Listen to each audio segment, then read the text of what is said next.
Oke, bismillahirrahmanirrahim. Assalamualaikum warahmatullahi wabarakatuh. Kita lanjutkan lagi materinya setelah kemarin nggak belajar ya. Oke, sebelumnya sudah dipelajari tentang hubungan antar garis ya. Kemudian sudah dipelajari juga hubungan antar sudut. Masih ingat nggak? Ya, hubungan antar garis itu ada garis yang sejajar, garis yang berpotongan, garis yang tegak lurus, kemudian garis yang berhimpit dan garis yang bersilangan. Hubungan antar sudut baru aja hari Senin ya kalau nggak salah. Hubungan antar sudut ada yang saling berpelurus, saling berpenyiku, dan ada yang saling bertolak belakang. Oke, dibaca lagi kalau masih lupa. Nah, sekarang gabungan dari sini, hubungan antar garis dan hubungan antar sudut, berarti ada hubungan antara garis dan sudut. Hubungan antara garis dan sudut. Oke, ini yang akan kita pelajari hari ini. Hubungan antara garis dan sudut. Nah, seperti apa hubungan antara garis dan sudut? Check it out. Oke, hubungan antar garis dan sudut. Di hubungan antar garis dan sudut, yang kita pakai adalah garis yang sejajar. Ingat, hanya garis yang sejajar. Garis yang sejajar misalkan seperti ini. Oke. Misalkan ini adalah garis M, kemudian yang bawah adalah garis N. Nah, garis M dan garis N di sini sejajar. Kemudian ada garis yang memotong keduanya. Memotong M dan juga memotong N. Misalkan itu adalah garis K.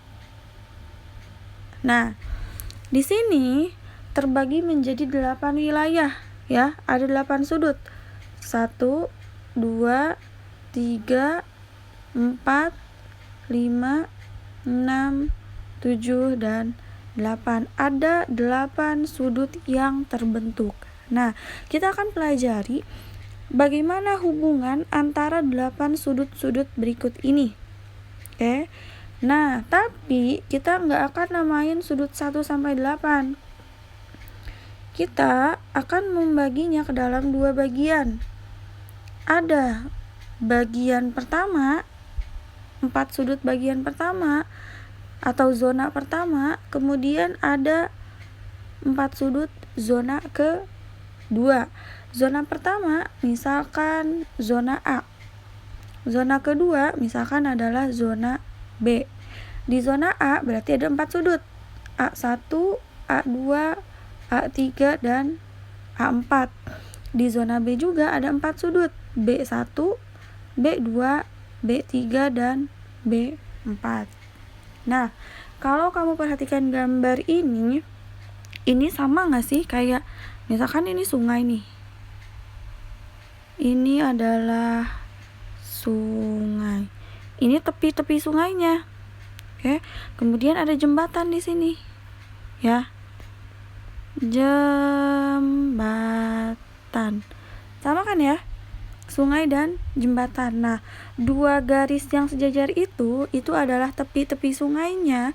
Kemudian garis yang memotongnya itu adalah jembatannya. Di sini ada wilayah yang di dalam sungai. Oke, ada sudut yang di dalam sungai dan ada sudut yang di luar sungai. Oke, balik lagi ke gambar yang atas.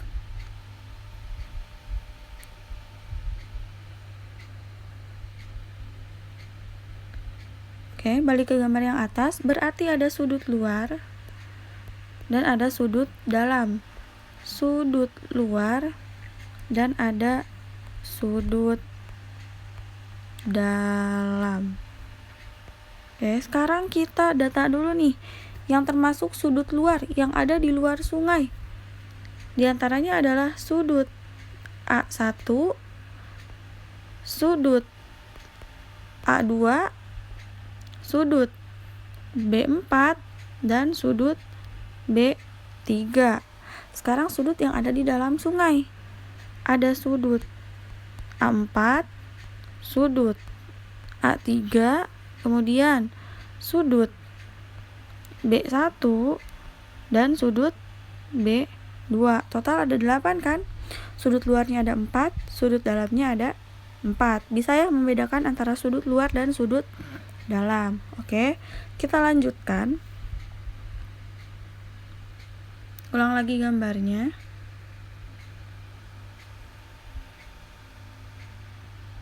Sini ada A1, A2, A3, dan A4. Di sini ada B1, B2, B3, dan B4. Nah, hubungan yang pertama, sekarang kamu lihat arahnya deh. Sudut A1. A1, mulutnya itu kan terbuka nih. Terbukanya kemana? A1 itu ke kiri atas, ya kan? Sekarang A2. A2 ke kanan atas. A3 kanan bawah.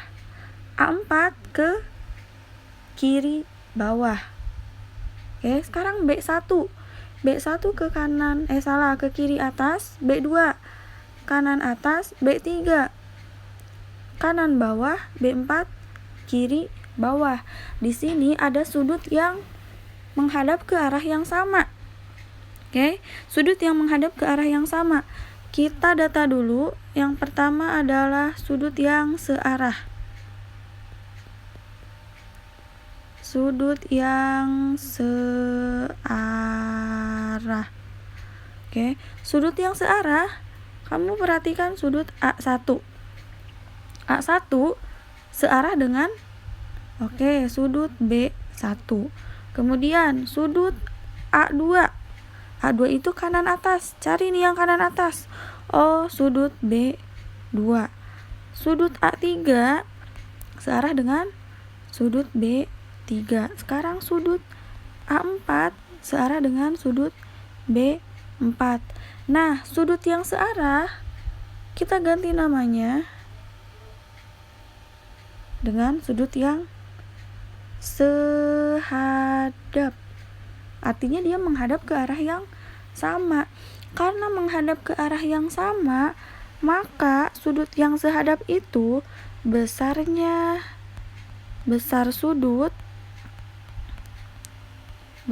sudutnya sama. Oke? Karena A1 dan B1 sehadap, maka sudut A1 sama dengan B1. A2 dengan B2 sehadap, berarti A2 sama dengan B2.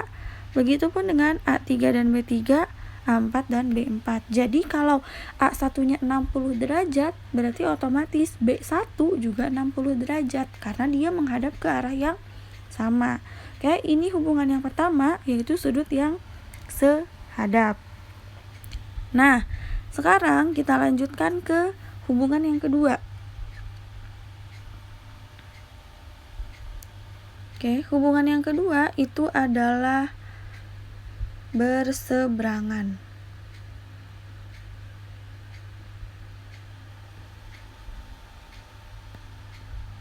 Berseberangan. Ya, kita lihat lagi gambarnya. Nah, berseberangan di sini artinya apa? Oke, berseberangan itu jika dia dipisahkan oleh jembatan, maka dia berseberangan. Oke. Nah, kamu perhatikan antara 4 dan 2, A4 dan B2. A4, ini A4, B2. Dia berseberangan. Ya, dipisahkan oleh jembatan dan posisinya juga berbeda. Oke, A4 itu ada di atas, sedangkan B2 itu ada di bawah. Kemudian A1, kira-kira berseberangannya dengan yang mana? Oke, A1 bisa dengan A2, A1 bisa dengan A3, tapi ada kriteria. Sudut berseberangan itu ada dua jenis. Ada dalam berseberangan, kemudian ada luar berseberangan. Kalau dalam berseberangan berarti kita hanya pakai sudut dalam. Sudut dalam di sini, oke, berarti sudut dalamnya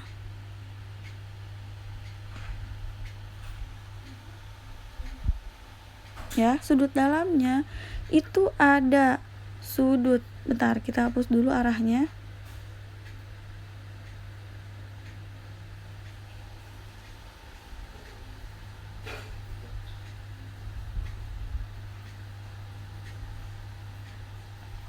Waduh, ulang lagi deh.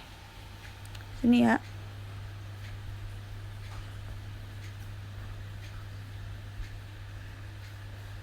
Nih, kita gambar lagi.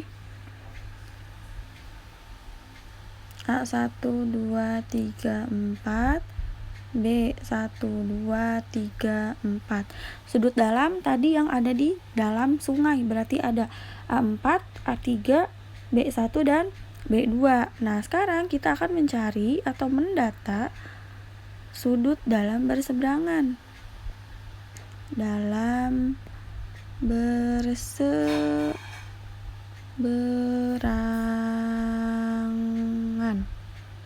Oke, sudut dalam berseberangan. Berarti hanya 4 sudut yang kita pakai, A4, A3, B1, dan B2. Sekarang kamu perhatikan sudut A4. Dia berseberangan dengan sudut ini. Nah, ini berseberangan. Berarti berseberangannya dengan sudut B2. Berarti A3, sudut A3 ini berseberangan dengan sudut B1.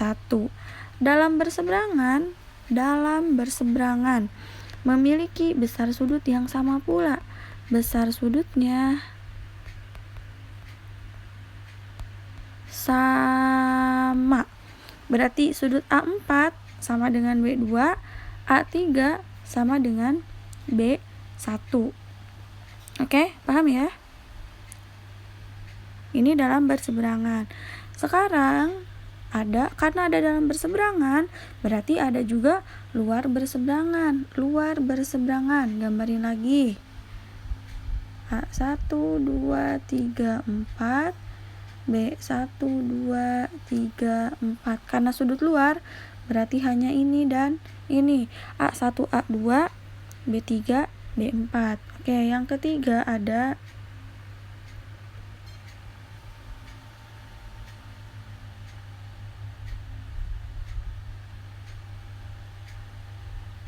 luar berseberangan. Luar berseberangan.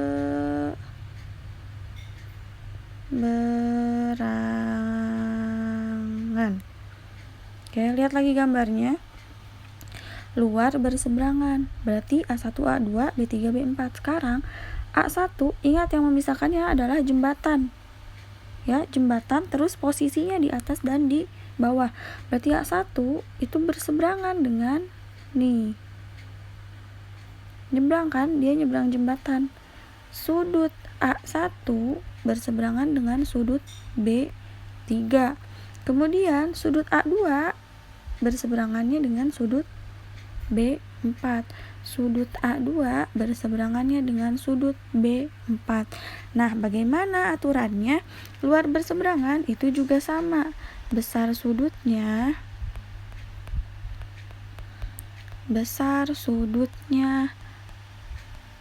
sama. Berarti sudut A1 sama dengan sudut B3, sudut A2 sama dengan sudut B4. Bisa ya? Oke, dua hubungan yang terakhir. Gambarin lagi.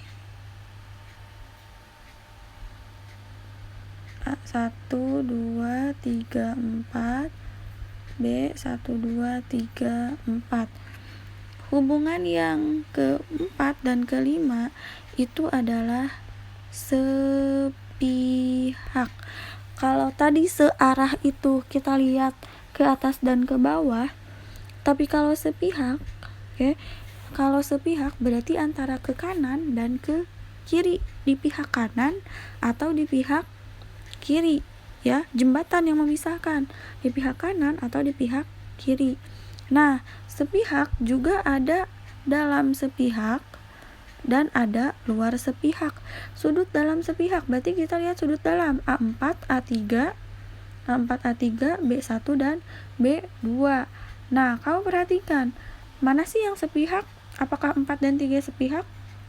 Tidak, A4 itu pihaknya di kiri, kalau A3 di kanan. Berarti yang sepihak adalah ini, sudut A3 dan sudut B2. Satu lagi dalam sepihak, sudut B2. Oke, dalam sepihak berarti yang ini, satu lagi, pihak kiri, sudut A4 dan sudut B1. Nah, sepihak ini agak berbeda dengan tiga sifat yang tadi. Kalau dalam sepihak, aturannya adalah jumlahnya 180 derajat, berarti sama dengan sudut lurus ya. Nah, maka karena A3 dan B2 itu ada di dalam sepihak, maka jumlah mereka A3 ditambah B2 itu adalah 180 derajat. A4 ditambah B1 juga 180 derajat. Oke, ini dalam sepihak. Sekarang luar sepihak. Luar sepihak.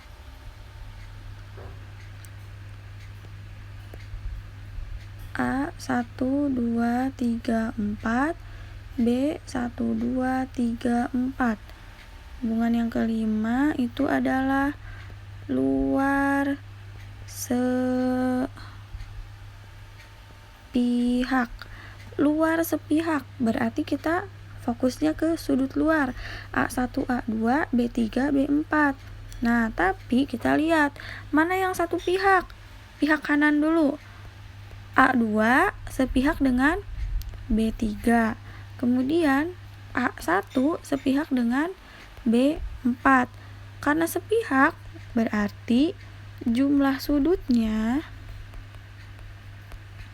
180 derajat, sehingga A2 tambah B3 180 derajat, A1 tambah B4 180 derajat. Oke?